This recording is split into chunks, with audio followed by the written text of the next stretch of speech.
final panel of the day, and it's a really awesome panel, arts and innovation. I feel that sometimes that arts is always ahead of everybody when it comes to innovation and collaboration, because it's an area, a space where, you know, growth and personal growth and insight is a really big part of creation and creating. So, you know, I've gotten a chance to work with Sandra and no, I'm not an artist. She brings me in to train her dancers. So I get to kill like 15 dancers every summer. It's so much fun. They don't like me after. Maybe they do, but I have a lot of fun. So culture and innovation are two very broad ideas on their own, but how do they impact each other? Our panelists here today will discuss what culture means to them and how this impacts how we innovate and how we see innovation. Eddie Ayoub, right there, okay, the guy with the same haircut as me, is the artistic director at Art City, a non-for-profit community art studio dedicated to providing people of all ages with innovative and professional arts programming free of charge. As the artistic director, he designs community art programming that is fun, challenging, and socially relevant to participants. His partner, or his fellow worker, is the managing director, Josh Ruth, and he also works for Art City, and primary goal to provide space and tools for everyone who wants to express themselves. And he's dedicated to the infiltration of art into every imaginable facet of society. That sounds like revolutionary. You're not messing around. I like that. I love that. I love that. I love how art can be such an avenue for expression in a way that people don't even realize it, but like in politics and things like that. It's amazing. Like Idle No More, we saw a lot of art expression during Idle No More, and it was really important. So cool, very cool. And we have Anishnabe Craig Commanda, who's from KZ, and he's like, how do you know I'm from KZ? And I'm like, you only have one of the most well-known last names, Commanda. And he's a filmmaker, and you saw his work was here last night during the opening. Was one of your films playing? No? Okay, so it wasn't, but he's part of Wabanaki Mobiles, and he's a filmmaker that worked with them, and he's director at Family Farm Films. Oh, sorry, that's you. I'm so sorry. He worked in you're an audio technician at Indigenous Culture and Media Innovations, ICMI. Not anymore. Okay, well, you can let us know what you're doing. There we go. And we have Clarke Ferguson, is a Saskatchewan-born Québec-based filmmaker and artist and creative director of Family Farm Films, and also a filmmaker mentor at Wabanaki Mobile. Very awesome. Wakiponi, sorry. Sandra calls me Craig all the time, and so it's... So there's like some element of confusion sometimes, you know? Okay. I apologize. It's been a long day, and I got tongue-tied last night on Anishinaabe words, and I've never gotten over it. So I apologize. Very much so. And Sandra Lerone, the lone woman on the panel, will hold her own. She definitely can. And she's the founder and artistic director of Red Sky Performance at the Banff Centre. Her vision of Red Sky is to create a leading international company of Indigenous performance in dance, theatre, and music. She's an accomplished and prolific innovator in the artistic and cultural sector as a director, producer, choreographer, performer, and creative leader. So we're going to let Sandra go first.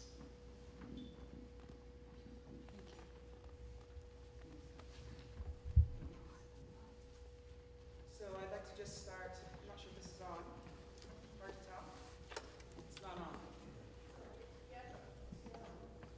So I'd like to just start with a film. It's very short. 3 minutes.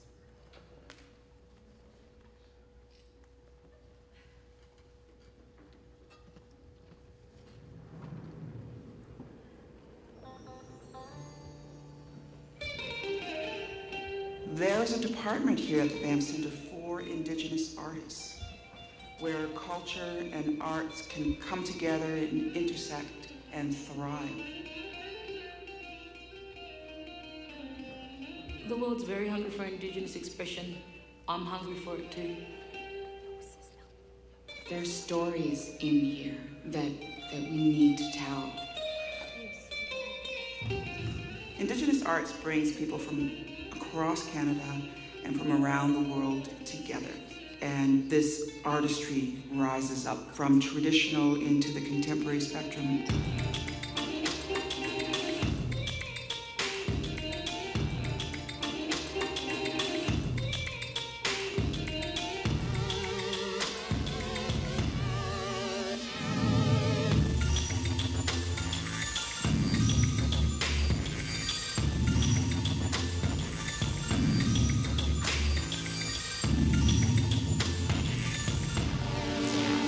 The overall sense that I get is that everybody's here to create something.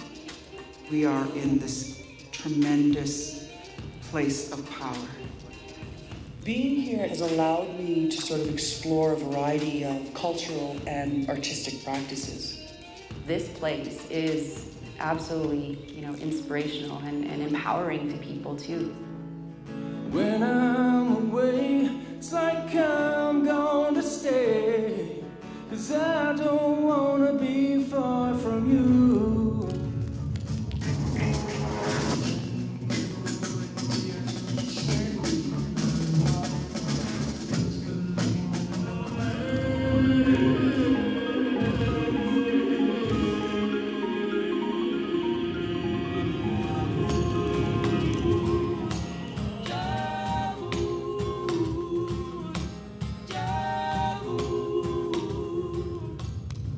The Indigenous movement in the world is so huge, but nobody knows about it. The global reach of Indigenous arts is really important because we can connect up to all of the Indigenous peoples in the world.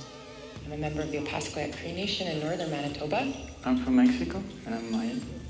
I'm a Guri Nyamaji Nyonga woman from Australia. I'm from Aotearoa, New Zealand. I come from the Satellite Cree Nation. Who we are as Canadians can be deeply informed by the artistry and culture of Indigenous peoples on this land.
my mic working now? No? Okay, this is the third mic. No? Yes. I could pass my mic. Is my mic up? That'll work. That's number 2. What number is this? 4. 4. We can hear you. Yeah, I'll just use my voice if I have to. It's not ideal though.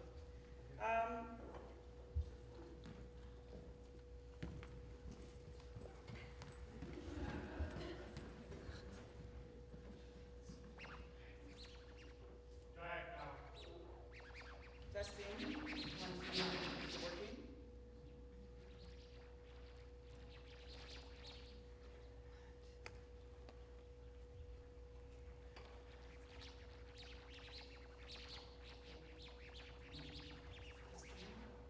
Is it working now?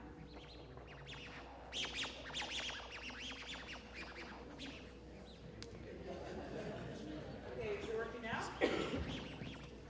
No?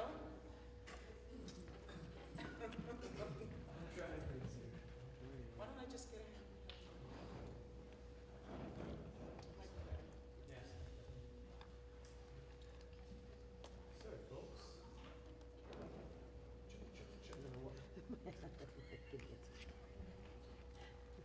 Maybe someone else can do this. Number 2. Number 2 on? Someone else can.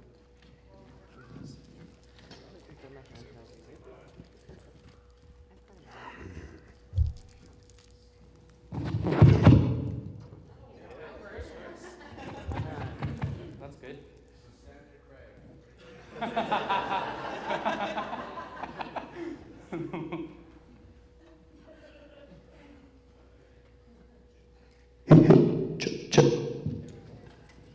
A1, A1.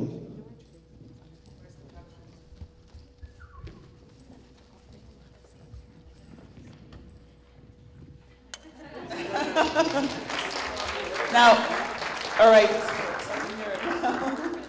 All right, thank you. Sorry for that, you guys. Misko Gijigakwe, Tumigman Anishnabe and Dunjaba. My name is Sandra Laurent, and I'm from Temagami, Northern Ontario, the people of the deep water. And where I was born, there were 1,600 islands and 3,200 kilometers of shoreline. And the reason why I say that is because it really has made a difference in terms of how I think about everything. I'm really interested in the lines of things.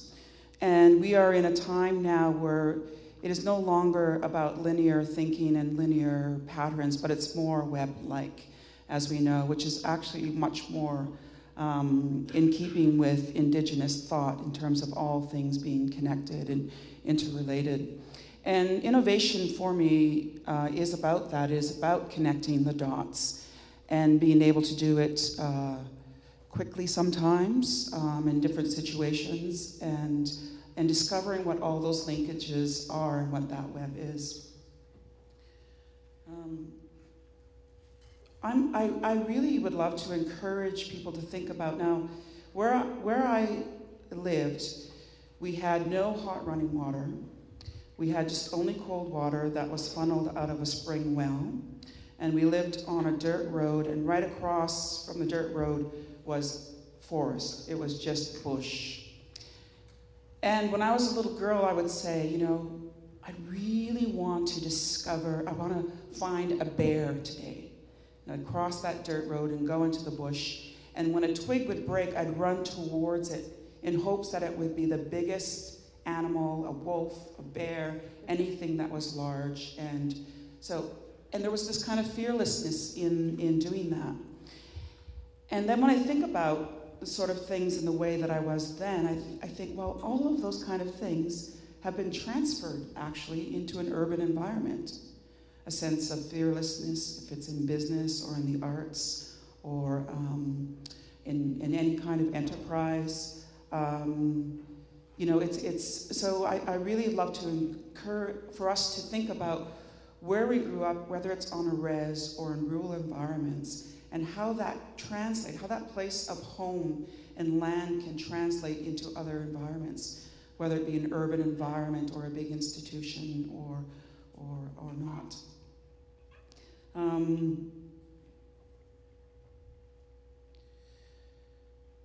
Also, I think that when I think about innovation, I think about something round, like I said, no longer the line. And you know how we sort of build birdhouses nowadays? We build, you know, the square birdhouses, and what does nature do? What does a bird do?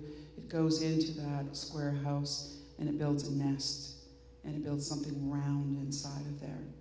And I think that is what innovation is about, actually. And how much nature, they call it biomimicry, they call it many things, but there's so much in nature that is innovative, and it's looking at it, nature, with new eyes and fresh eyes, and trying to see the incredible innovation that exists within nature. And when, you know, here, when I'm thinking about taking something from the rural, so my father was a trapper and a hunter. He was a respected guide on the lake, which is a big, big lake. And then you have, I did a talk recently in Kansas University, and I went to the Haskell University, which used to be a residential school, and then there's Kansas University. And they were telling me, so about 4 Olympic athletes had gone through Haskell University, which used to be a residential school. Jim Thorpe being one of them, which is the biggest, I mean, the superstar and the biggest athlete in the 20th century, who was Indigenous. And he went through residential school, and they actually did studies on the school. Why is this residential school creating all of these incredible athletes? 4 athletes from one small community. And one of the things, you know, the man Naismith from basketball? Well, apparently there was a man there named Chauncey Arquette from this area in Kansas, and he had created the whole sort of strategy around zone defense in basketball. And he had relayed, basically what he did was he took hunting knowledge and hunting skills, and he thought that through, and he transferred it onto the basketball court. And he shared that with Naismith, who is considered the originator of basketball. And so that is innovative. That is innovation, and looking at hunting and trapping and land and nature to inform our own Indigenous innovation. And I also wonder too, you know, these kind of stories of Chauncey Arquette creating zone defense, of Jim Thorpe, of even hunters and fishermen and what they do, you know, or, you know, what Maria Campbell was talking about earlier, where her grandmother was underneath a table and she created her own sort of sweat lodge at a time when everything went underground, when everything was disguised. The incredible innovation and genius of hiding something, of disguising something so it looks like something else to the colonizer's eye. So potlatches were then disguised at Christmas, and they were wrapped in Christmas presents and given out like potlatch. But nobody knew that except for the people. So these stories of innovation and these stories of success, I would love to hear more about those. You know, we hear so many stories about ourselves that is defined by issues. Well, you know, all of our issues and all of our social ills and our problems. And I would love to hear about our genius and about our innovation and our stories of great success as well. And so how do we create those stories? How do we create this new narrative that we would love to tell and that our people could know about in our communities on a national scope? And then how could these new narratives fold into the international narrative that is really hungry for Indigenous stories and Indigenous culture and Indigenous worldview and aesthetic, hungry for it. You know, Red Sky, we've performed in the Beijing Olympics, we performed in the Vancouver Olympics, we opened for Canada at World Expo in Shanghai. we've probably reached close to 1 million children with our shows right now. We have one show on the road that's actually about reconciliation for children, and that is in 8 United States and 5 provinces in Canada. And it's these kind of stories that I would love to hear and see more about, and where can we find those? Could we create something that's this sort of innovative hub where all these kind of stories could come together, and then we share those and share them in dance, theater, music, storytelling, digital arts, hip hop, rap, whatever, you know? So that would be an amazing thing to do.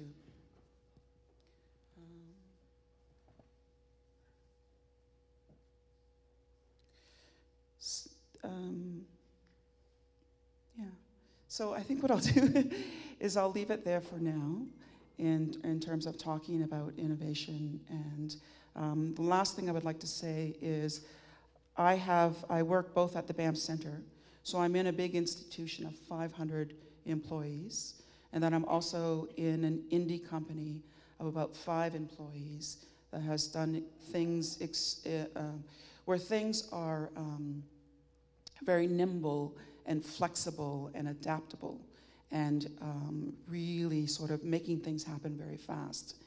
And how do we learn to navigate in both of these spaces? How do we become good navigators in both of these spaces?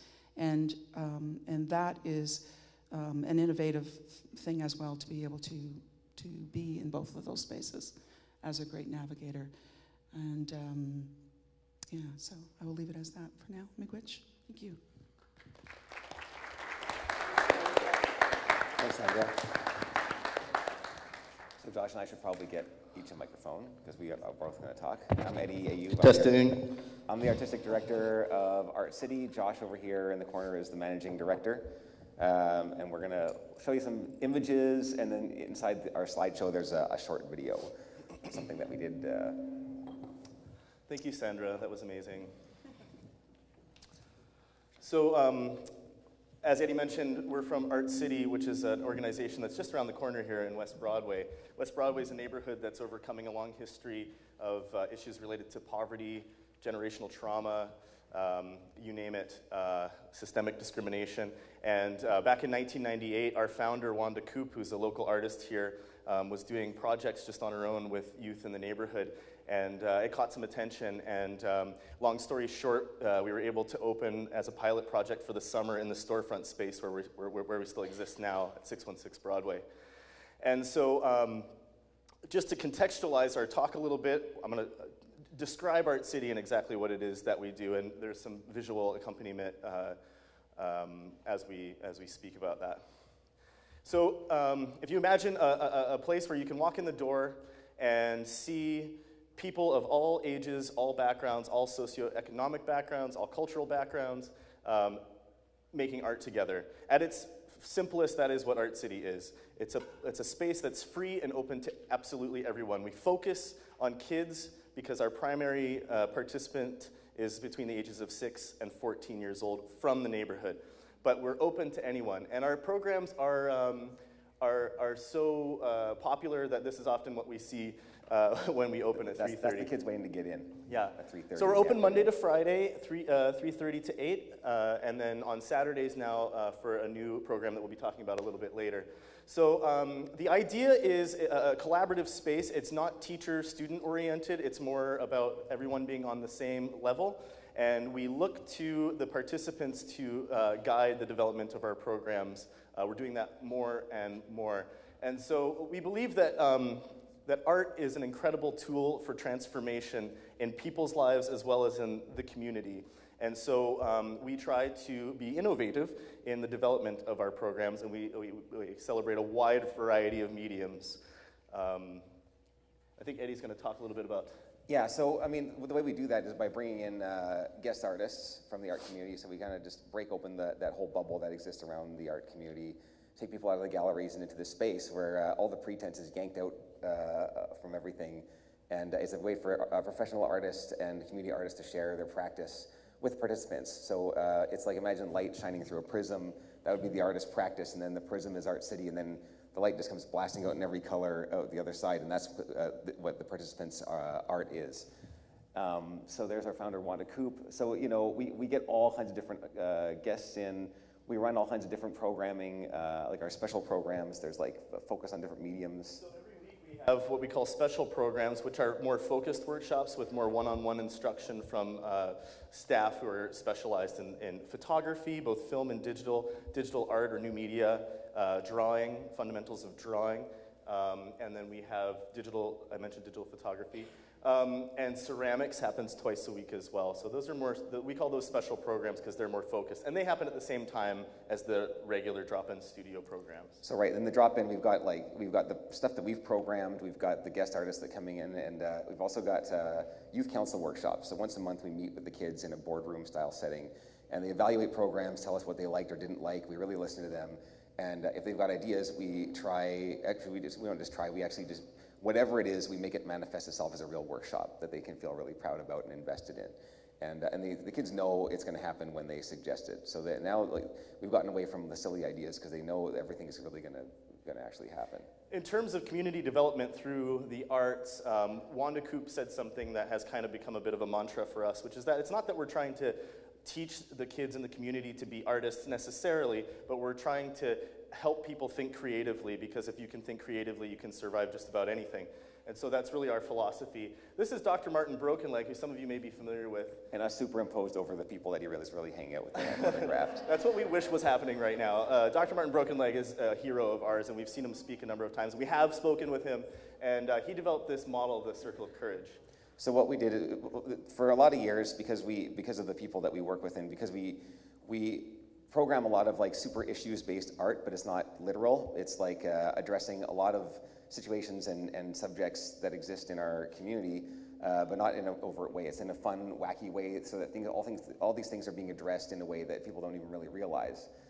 For example, you know, like Art City University is like a whole theme around like university presupposing that everyone is going to want to end up being in university in the future when they grow up, instead of just like wringing our hands over the fact that you know, there's low graduation rates out of like middle school and high school and these sorts of things. So we're just totally not even addressing what's wrong there. It's just what could be right. So what Dr. Brokenleg, a way that he really helped us is that we've always focused on having First Nations and Indigenous content in our programming. Obviously, we can't provide those programs because that wouldn't be appropriate, but we seek out the people and connect with the communities, and we bring in those guest artists to lead workshops.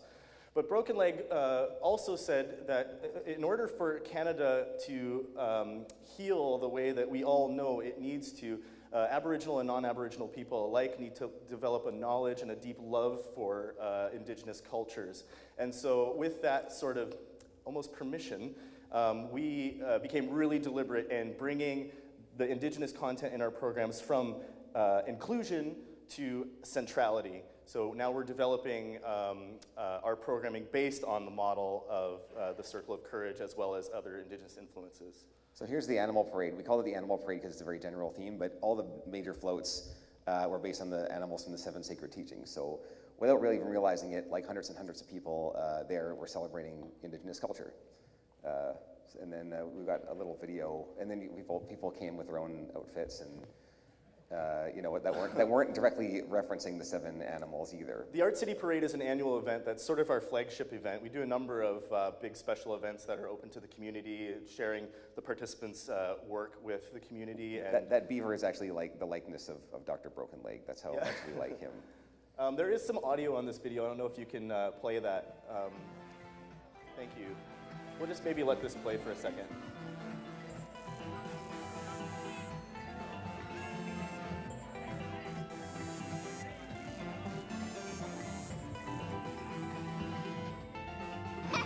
I'm a beaver. Well, I'm a beaver. Give it up for White Wolf. Now we can officially start the Art City Animal Parade.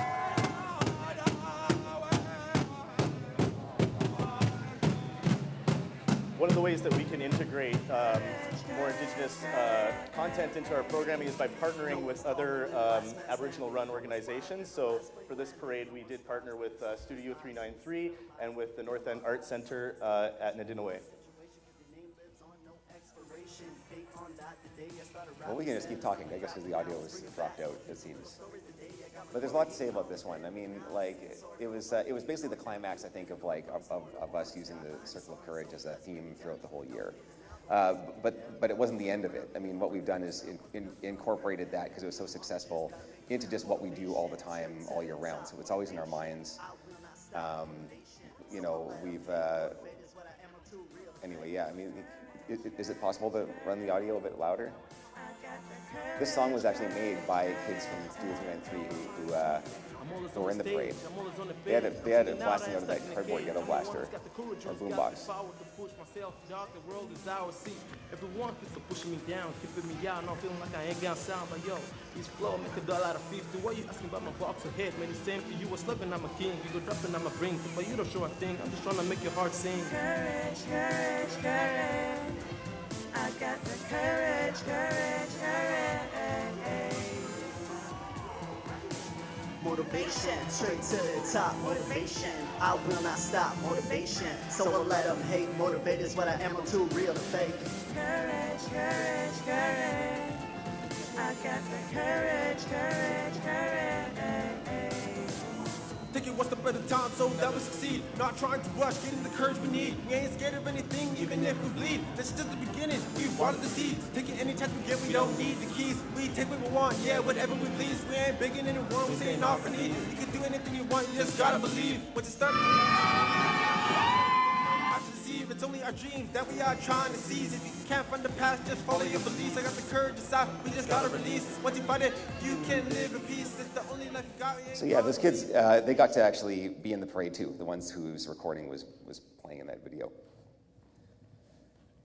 This is the puppet again. We brought it back to, we're at the Vision Quest conference running like an interactive art workshop. And I'd hoped that Dr. Martin Borkenlake would have seen that, but he didn't come out to see. I saw him speak, but maybe we're not allowed near him. He's got people to make sure that guys like us don't get too close, so we don't bother him. Yeah, so this is an event that we did just a couple of weeks ago for Halloween, and we had an Indigenous artist, Ken Lavallee, come in as our guest artist for this. He designed the Jurassic Dark. You know, with regard to Indigenous artists and engagement with Indigenous communities, it doesn't have to always be literal, you know, that we do traditional and contemporary programming. So this was a very contemporary idea for this event. But it also didn't necessarily reference at all any Indigenous culture. It's just about like a big, wild, wacky, prehistoric, fun party that we did. And then, but then, you know, on the flip side, we run this Indigenous art program now. Yeah, so part of the legacy of the Circle of Courage project was that we, as I mentioned, we focused very deliberately on making Indigenous programming more central to what we're doing. And so we opened up for another day. We didn't typically have programming on Saturdays, so now we have programming on Saturdays from 12 to 4, and we hired Val Vint, who is an incredible elder and very active in the community, and she's amazing. She's teaching us so much, and she's running a really great program. It's been going on for 2 months. So thanks for listening to us. Look forward to talking with you guys more, and that's our rhyme. Yeah.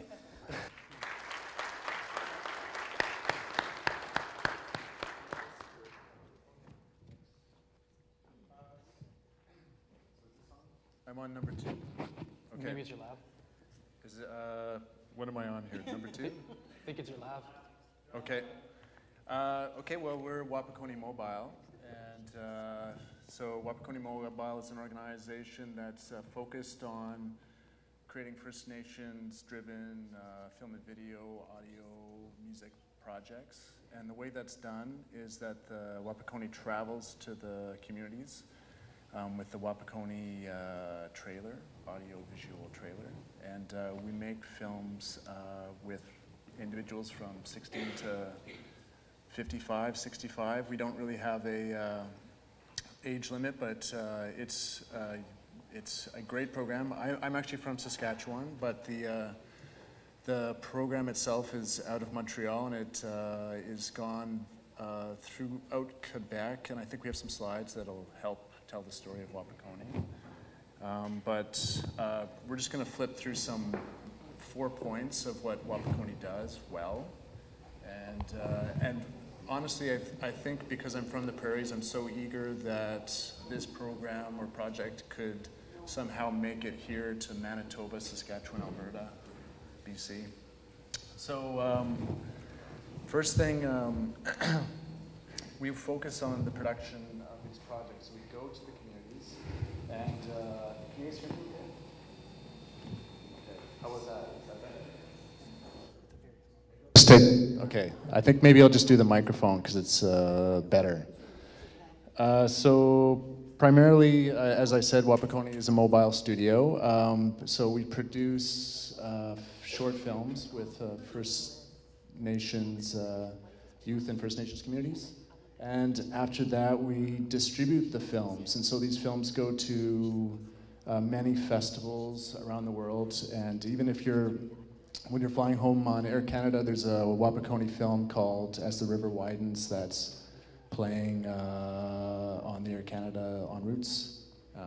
Also, we do some training. So after people are done doing the month-long project that comes to the community, there's training opportunities afterwards, and then there's we network throughout the world.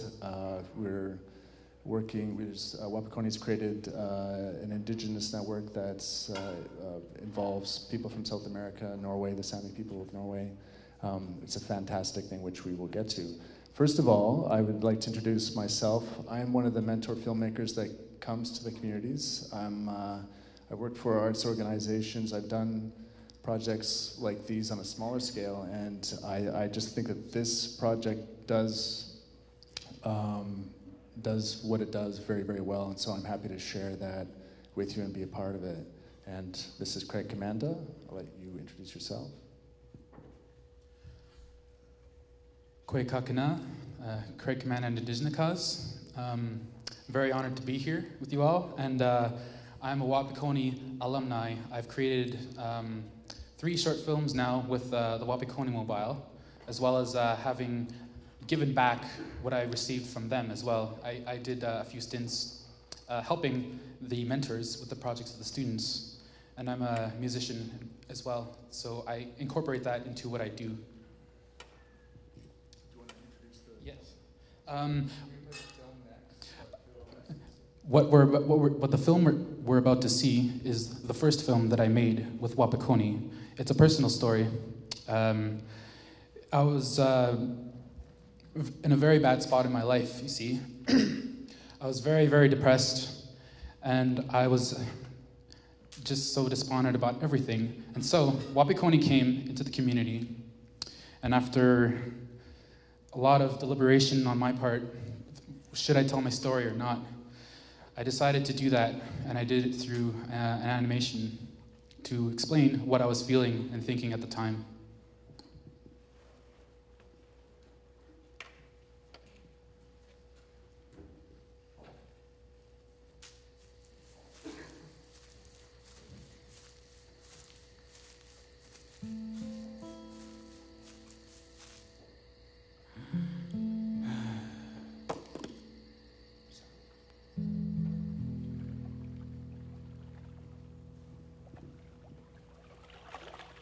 I'm in the lake by the dock.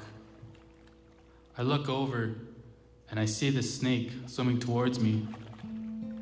He crawls up my arm and stays there. We stare at each other for about 5 minutes.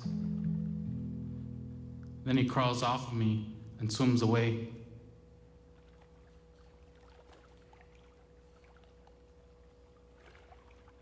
The weight represents the weight we all feel when we have depression. It's something that is non-physical, but feels like it is. It can be caused by anything or nothing at all. It slows you down completely, cripples your ability to think clearly and to put things into perspective.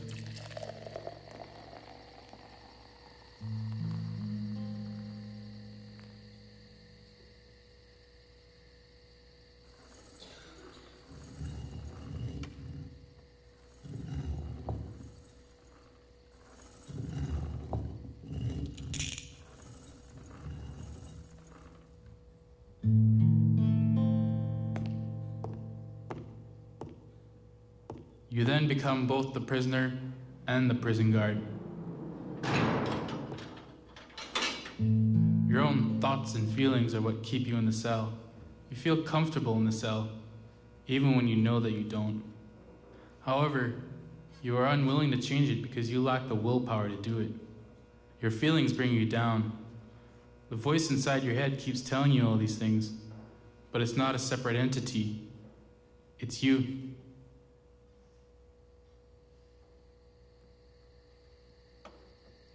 Sometimes, I feel like a wolf, isolated, apart from the pack. Left to fend for itself. Other times, it's like a turtle, being slow and sluggish, withdrawn into one shell, and feeling like life is passing you by, and you feel powerless to do anything about it. Nowadays, I feel like a snake as it sheds its skin. It changes over time.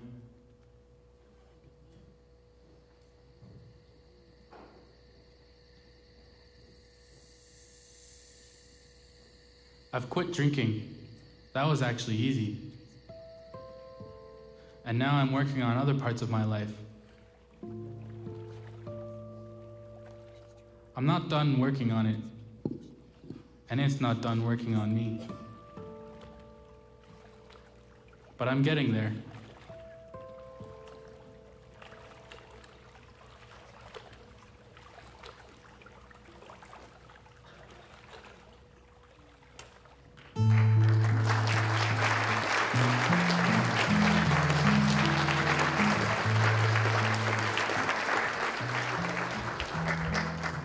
It's a good film. I mean, that's the great thing about this program is that it produces very good production value in projects, and I think and the next film that Craig has done is playing this weekend at the Winnipeg Aboriginal Film Festival. So if we can go back to the PowerPoint, I'll try to hammer through this as fast as I can because I feel like we're behind. So we'll go back to the PowerPoint. So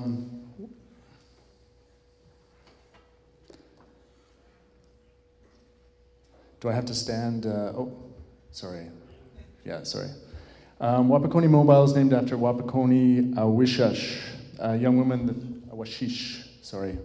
And she worked with the Wakiponi founder, Manon Barbeau, who's produced over 700 episodes of television as a writer, director, and done over 20 documentaries. So she's really Quebec filmmaking royalty in many ways. And she was working with Wakiponi on a scriptwriting project and in Wemotaki. Is it Wemotaki? Wematachi, sorry. So at the end of the project, it was a year-long project, and Wakiponi passed away accidentally in a car accident. And so Manon Barbeau, already affected by the high suicide rates in the area and many First Nations communities, decided to start this project named after Wakiponi. She did that with the Atikamekw Council and the Quebec and Labour First Nations Youth Council, with the mission to combat isolation and suicide among First Nations youth while developing artistic and technical and professional skills. This is what it looks like. So this is what pulls into a community.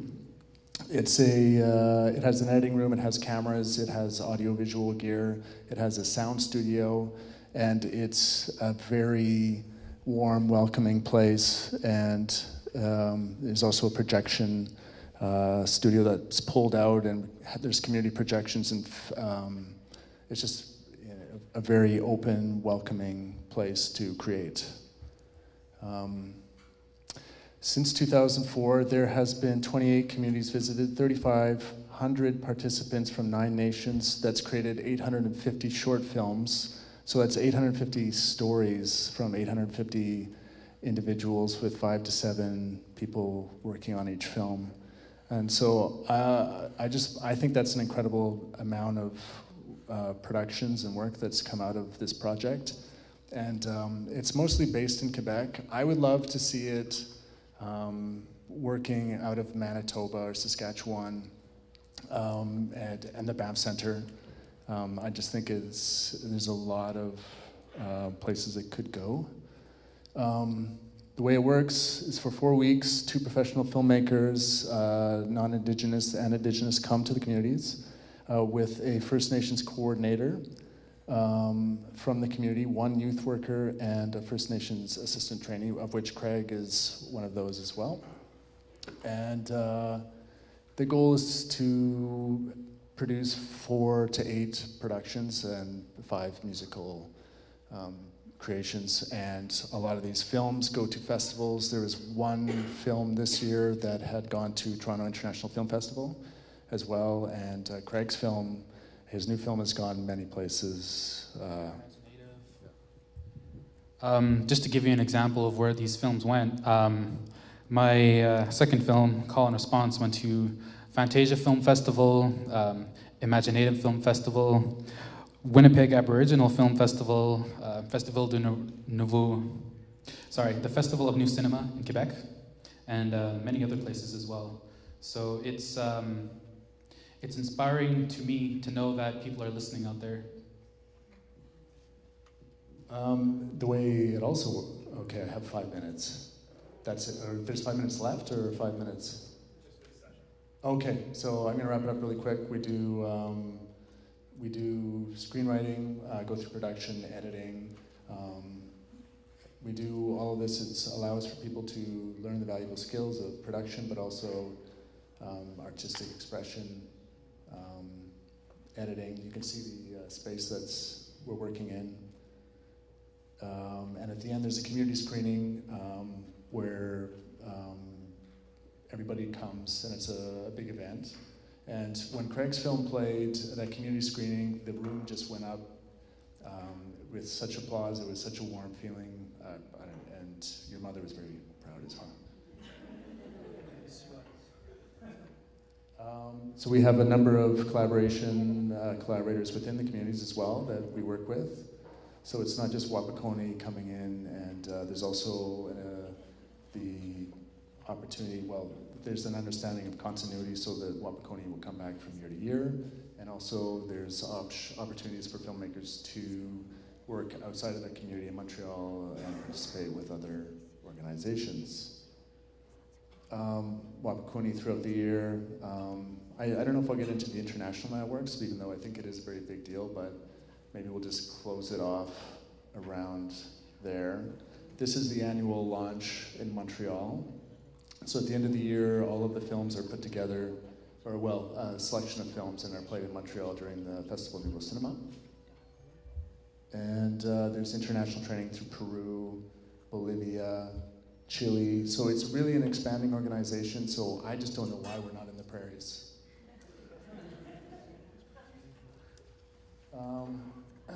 So yeah, maybe I'll stop there. So we can open up to conversation.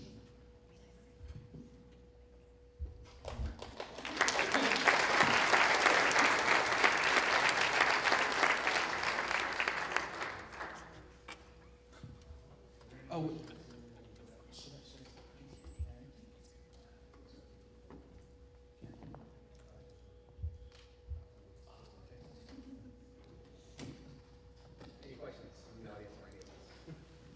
Any questions?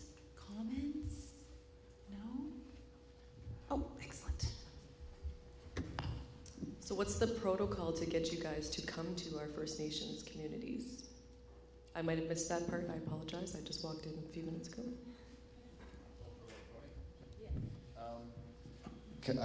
Please, everybody come talk to me if you have an organization that's interested or a community that's interested, and I will write it down, and I'm going back to Wakiponi. We're going to talk about what we can do. So definitely please come find me, or Craig as well. I would add too that for Art City, if there's anyone, we'd love to be able to connect with rural communities as well. We don't get the opportunity very often. We're a very urban-based organization, but we do loads of outreach. We didn't even talk about that in our presentation, but We have had the chance to go out to some First Nations communities and love to do so if we're invited. We don't franchise, we don't just show up and parachute into places. So yeah, you can speak with either Eddie or I if we would be able to partner with you. Wakiponi did go to Pine Creek this year in Manitoba, or last year, and did a film called Mr. Sanderson, which you might see at a film festival, which is a very good film. I just wanted to add one quick thing. I know I haven't been able to speak as much as I would have liked, but I invite you all to, if you have any more questions for me or anything like that, don't hesitate to come up to me and ask.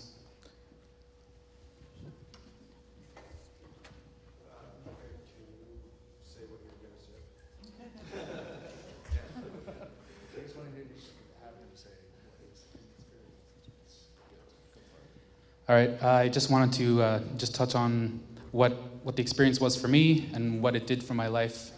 So I'll be as quick as I can because I know we're on a tight schedule here. But basically, my film's centered on what I was feeling and thinking at the time. And when I get that out, I didn't think that anybody else would understand. But it turns out that there was a lot of solidarity in what I've done. And so, they've brought me to many different places, Montreal, Winnipeg, overseas even, like in Switzerland. So there's a lot of different places that I've gone because of it, but that's not why I really wanted to talk about it. The thing is that with all of the training opportunities that I've been afforded here, and with everything, it also not just increased my technical skill as an artist or artistic practice, but also as a person. This is why Wakiponi is important, because through the creative process, in this case it was film, I was able to face my own demons and to bring my own self out of myself, if you will, into the world that I inhabit, because I wasn't living prior to making that film. I was just not who I was, and through the creative process and expressing myself, I became who I was. I became who I am now. And, you know, if I hadn't have made the film, I wouldn't be sitting here with my peers talking to you, wonderful audience. I wouldn't have been able to do that. So that's why it's so important for creative expression to be brought to First Nations everywhere, because if I can do just if one person like me can just become something more than himself, and to do these things, and to speak to people and move them profoundly. That's one person who can do that. Now you imagine communities of kids who come up and do that, you know, the whole landscape, I think, of arts, politics, everything would change because of these strong voices. And so now I work to try and give back what I've received. And the creative process has definitely given me the confidence to, you know, say here, you know, this is important, this matters, you matter. And finally,